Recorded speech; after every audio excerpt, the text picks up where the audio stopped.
Episode 4। तो दोस्तों, अब तक हमने देखा कि दोई सबके सामने गोबोन को शादी के लिए प्रपोज कर देती है और वो अपने मन में कह रही थी, आज मैं अपने जीवन का सबसे बड़ा दाव लगाने जाने वाली हूँ, केवल इस आदमी के भरोसे पर तभी अचानक गोबोन कहता है, मुझे नहीं करनी। इसकी वजह से दोई सबके सामने एम्बेरस हो जाती है और वो अपने मन में कहती है, ये सबसे बेकार दाव था। फिर दोई को संभालने के लिए जिनसियो आता है। दोई उसे कहती है, अभी प्लीज कुछ मत बोलना। इसके बाद वो जाने लगती है और गोबोन भी इसके पीछे जा रहा था।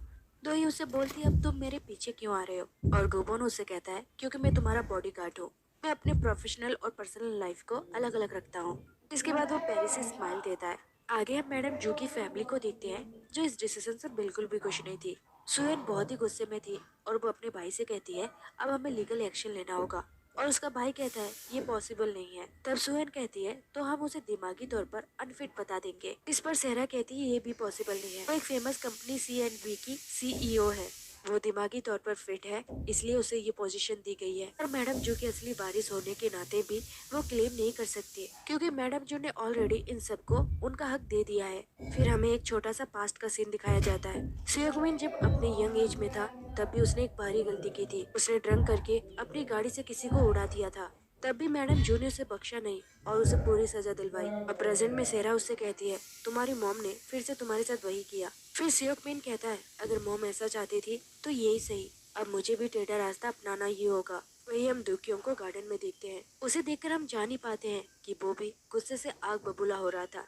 वो नीचे पड़े तितली को अपने पैर से कुचल देता है। आगे हम दोही और गुबोन को देखते हैं। दोही उससे कहती है, आज तुमने सबके सामने मुझे मना कर दिया, पर ये मत सोचना कि मैं सीरियस थी। गुबोन कहता है, अगर ऐसी बात है तो तुम आज आगे क्यों नहीं बैठी? वही कहती है, क्योंकि मैं हमेशा पीछे ही बैठती हूँ और यही मेरी सीट है। और मेरे प्रपोजल का कोई और मतलब मत निकालना। जब मैं नींद में होती हूँ या परेशान होती हूँ तो मैं ऐसी ऐसी बातें कभी कभी कर देती हूँ। तब गोबोन कहने लगता है, क्या वो कोई प्रपोजल था? फिर दोही उसकी बातों से बचने के लिए उसे म्यूजिक चलाने के लिए कहती है, लेकिन म्यूजिक में भी मेरी वाले सारे सॉन्ग चल रहे थे, इस वजह से म्यूजिक भी बंद करना पड़ता है।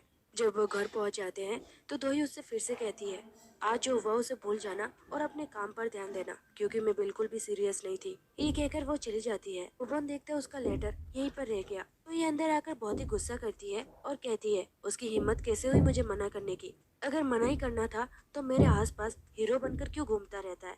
अगर उसने मुझे कभी फिर से मना किया तो मैं उसका गर्दन पकड़कर घसीट कर लाऊंगी। और ये सब बातें गोबन बाहर से सुन रहा था। अंदर से वो कहती है, उसे मुझे गन से उड़ा देना चाहिए, लेकिन वो तो इंसान ही नहीं है, इसलिए मुझे तोप लेकर आना होगा, जिससे एक बार में ही उसका काम खत्म हो जाएगा। गोबोन ये सब सुनकर बाहर से ही डिसाइड कर लेता है कि आज उसके पास जाना उसके लिए खतरनाक होगा, इसलिए वो दबे पाँव से चलकर यहाँ से खिसक लेता है। तभी दोही की गेट का बेल बजता है और दोही को लगता है कि गोबोन होगा, लेकिन वो जुनसुक था। आगे इन दोनों के बीच बात होती है और जुनसुक उससे पूछ रहा था, क्या तुम्हें पूरा यकीन है कि मैडम जू का मर्डर हुआ है? ये कहती है, हाँ मुझे पूरा यकीन है और मैं उनके कातिल को सबके सामने लाकर रहूंगी। मैं अब मेरे ग्रुप की चेयरवुमेन बनकर सब पर वार करूंगी। तब जुनसुक उसे समझाता है, अगर वो ऐसा करेगी तो वो खुद भी खतरे में पड़ सकती है, उसे सबका टारगेट नहीं बनना चाहिए। इस पर दोही कहती है, वैसे भी मेरी जान खतरे में है, जब तक वो कातिल नहीं पकड़ा जाएगा मैं भी सेफ नहीं हूँ, इसलिए मुझे मेरे लिए और मैडम जू के लिए ये करना ही होगा। फिर जुनसुक उससे गुबोन के बारे में पूछने लगता है कि अचानक उसने उसे प्रपोज क्यों कर दिया, कहीं उसके दिल में उसके लिए फीलिंग्स तो नहीं। इस पर दोही उसे बताती है कि ऐसा कुछ भी नहीं है, दरअसल उसने मेरी कई बार जान बचाई थी। इस पूरी दुनिया में बस वही एक है जो मुझे सेफ रख सकता है, बस इसी वजह से मैंने उसे प्रपोज कर दिया था। इसके बाद गुबोन अपने महल में आ जाता है। वो आते ही फिर से पाक्यो को अपने सामने देखता है। वो उसे पूछता है, तुम हमेशा मेरे ऑफिस में ही क्यों चिल करते रहते हो? क्या ये कोई हैंग आउट करने की जगह है? तब पाक्यो कहता है, क्योंकि तुम्हारा ऑफिस मेरे ऑफिस से ज्यादा सुंदर है। फिर पाक्यो उसे फ्यूनरल के बारे में पूछने लगता है कि वहाँ पर क्या क्या हुआ, और गुबोन उसे सब कुछ बता देता है कि वहाँ पर शौक नहीं पार्टी मनाया जा रहा था। और तो और दोही ने उसे शादी के लिए प्रपोज भी कर दिया।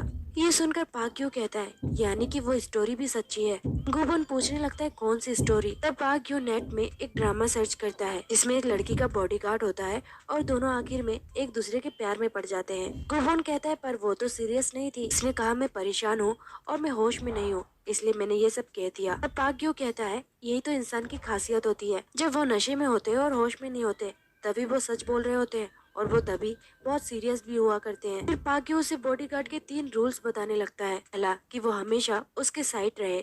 दूसरा कि वो उससे कभी ज्यादा दूर ना रहे, और तीसरा कि वो उसके साथ कभी प्यार में ना पड़ जाए। फिर गुबन उसे बकवास बंद करने को कहता है और वो कहता है टेबल पर जो ये पहाड़ जैसी फाइल की भीड़ लगी हुई है वो देखो और जाकर अपना काम करो। तब पाग्यो कहता है मैंने अपना काम फिनिश कर लिया है, ये सब आपके लिए है।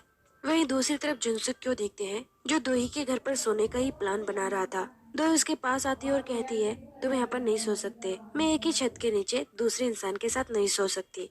और जुनसुक उससे कहता है पर वो उसके सेफ्टी के लिए यहाँ पर रुक रहा है, लेकिन दोही उसे रिक्वेस्ट करके उसे घर जाने के लिए कहती है। फिर जुनसुक उसकी बात मान लेता है और अपना नंबर उसके फोन पे सेव कर देता है और कहता है तुम्हें अगर किसी भी चीज की जरूरत हो तो मुझे कॉल करना। आगे दोही मैडम जू का वो लेटर पढ़ने ही जा रही थी, तभी उसके फोन में एक नोटिफिकेशन आता है। देखते हैं कि फ्यूनरल में जो उसने कांड किया वो आर्टिकल बनकर छप चुका है। उस आर्टिकल में दोही गुबोन को प्रपोज कर रही थी। ये देखकर तो उसका दिमाग ही खराब हो जाता है। आगे हम गुबोन और पाक्यो को देखते हैं। पावर जाने के बाद से ही बेचारे गुबन की तो हालत ही खराब हो गई थी। उसे एक एक फाइल खुद अपने हाथों से साइन करना पड़ रहा था। अगर पावर होता तो ये काम चुटकियों में हो जाता। आग्यो उसकी हेल्प करवा रहा था और वो उससे पूछता है तुम दोही के बारे में क्या करोगे। गुबन कहता है करना क्या है, मैं इतना पागल थोड़ी हूँ जो उससे शादी कर लूं। मैं उसका बॉडीगार्ड बन गया, क्या ये काफी नहीं है। और पता है डेमन और इंसान की शादी कैसी लगेगी, ऐसा लगेगा कि एक शिकारी ने एक सुअर से शादी कर ली हो। बस मुझे अगले फुल मून का वेट करना है, जिसके बाद फिर से मैं अपने आप को संभाल लूंगा। यहाँ पर गायन बड़े गुस्से में आती है क्योंकि उसने वो आर्टिकल देख लिया था। भाग्यो उसे कहता है पहले शांत हो जाओ और अपने तलवार नीचे रख दो। और इसी टाइम पर दोही का फोन भी आने लगता है। गुबन जब फोन उठाता है तो वो चिल्लाकर कहती है मुझे अभी इसी वक्त तुमसे मिलना है। बेचारा गुबन भी क्या करे, आगे कुआं है तो पीछे खाई। फिर गुबन दोही से मिलने चला आता है। वो देखता है कि उसने इतनी रात को सन ग्लासेस पहन रखे थे। वो उससे कहने लगता है तुम कोई फेमस इंसान नहीं हो जो रात को सन ग्लासेस पहनकर घूम रही हो। तो ये कहती है तुम्हारी मेहरबानी है, तुम्हारी वजह से लगता है मैं फेमस होने वाली हूँ। जिसके बाद वो उसे आर्टिकल दिखाती है और गुबोन कहने लगता है इसमें तो मेरा फेस ब्लर है। फिर दोही कहती है तुमने सबके सामने मुझे ना इसलिए किया क्योंकि तुम एकदम से हाँ करके बेवकूफ नहीं दिखना चाहते थे। सब कुछ मैं समझती हूँ, इसलिए मैं अभी तक शांत हूँ, पर फिर भी अब मुझे तुम्हारा जवाब चाहिए। इस पर गुबोन कहता है मैं तो हमेशा ही सिंगल रहने वाला हूँ। दोही कहती है मैं भी ऐसा ही चाहती हूँ, पर इसके बारे में अब पूरी दुनिया को पता चल गया है। फिर गुबन कहता है कहीं ऐसा तो नहीं कि वो कहानी सच है, कि इंसान नशे में ज्यादा सच बोलता है। देखो अगर तुम्हें इससे प्रॉब्लम है तो वहाँ पर इतने सारे लोग थे, तो तुमने मुझे क्यों चुना। इस पर दोही कोई जवाब नहीं दे पाती। गुबन उससे कहता है तो तुम अब अपने लिए एक अच्छा सा लड़का ढूंढ लो। दोही कहती है तुम चिंता मत करो, अगर तुम आखिरी लड़के भी बचे तब भी मैं तुमसे शादी नहीं करने वाली। तभी गुबोन कहता है ये सुनकर बहुत ही आराम मिला। और फिर दोही गुस्से में बड़बड़ाते हुए जाने लगती है। गुबोन उससे कहता है फिर से अकेली जा रही हो, लगता है कि तुम चाहती हो तुम पर फिर से कोई अटैक करे। ये सुनकर दोही अपना रास्ता बदल लेती है। आगे रास्ते पर दोही गुबोन से माफी मांग लेती है और कहती है मैंने सारी गलती तुम्हारे नाम पर डाल दी, जबकि गलती मेरी है। इंसान हमेशा ऐसा ही होता है जो भरम में जीता है। पता है सबसे बुरी चीज क्या है, वो ये है कि इंसान खुश रहने के लिए पूरी जिंदगी भर दुखी रहता है। जब मेरे पेरेंट्स इस दुनिया से चले गए थे तभी मैंने खुश रहने के सपने देखना बंद कर दिया था, क्योंकि मुझे पता था ये मेरे नसीब में नहीं है, और इसलिए सिर्फ मैंने अपने काम पर ध्यान दिया। तो ये इमोशनल बातें करने लगती है, जिसके बाद वो थककर कार पे ही सो जाती है। और जब ये लोग घर पहुंच जाते हैं तो गुबन उसे बिना उठाए उसके बैग में वो लेटर रख देता है। आगे देखते हैं कि दोही मैडम जू का लेटर निकालती है और उसे पढ़ना शुरू करती है। और ये लेटर खुलते ही दोही की आंखों से आंसू बहने लगते हैं, क्योंकि मैडम जू ने इस पे बहुत सारी इमोशनल बातें लिखी थी। उन्होंने लिखा था अगर दोही ये लेटर तुम पढ़ रही हो इसका मतलब मैं तुम्हें फिर से अकेले छोड़कर जा रही हूँ। मैं आशा करती हूँ कि तुम हिम्मत रखोगी, और मैं जिस मैदान पर तुम्हें छोड़ के जा रही हूँ वो युद्ध का मैदान है। इस लेटर को पढ़ते हुए हमें दिखाया जाता है कि दोही ऑटोप्सी रिपोर्ट की सहमति मांगने के लिए मैडम जू की फैमिली के पास गई थी, लेकिन शियोक मिन ने उसे फाड़ कर फेंक दिया क्योंकि वो मैडम जू के ऑटोप्सी के लिए राजी नहीं है। आगे मैडम जू लिखती है कि लोग समझते हैं कि मैं सक्सेसफुल हूँ, लेकिन सच तो ये है कि मैं फेल हो गई। मैं पूरी जिंदगी भर अकेली रही, तब तुम मेरी लाइफ में आई और मेरी खालीपन को दूर किया, और इसलिए मैंने तुम्हारी शादी की कंडीशन रखी ताकि मेरे जाने के बाद मेरी खाली जगह को